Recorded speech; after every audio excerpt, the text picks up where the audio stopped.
Yan, mga kababayan, eto, umpisahan na agad natin etong ating talakayan. Dito po sa nakita nating balita na kung saan, mga kababayan, sinoplak ng matindi ni Franz Castro eto pong si Sara Duterte. Dahil nga kung matatandaan nyo, nagkaroon kasi ng press con.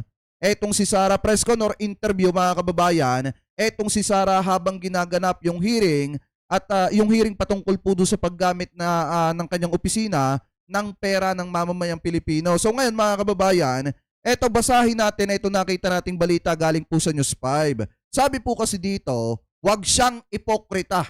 Yan yung sabi nitong si Franz Castro. So ngayon, sabi dito, mga kababayan, ito ang naging banat ni Acting Representative Franz Castro sa pahayag ni Vice President Sara Duterte na nadadamay na ang mga tauhan niya dahil sa umano'y mga pag-uusig sa kanya ng Kamara.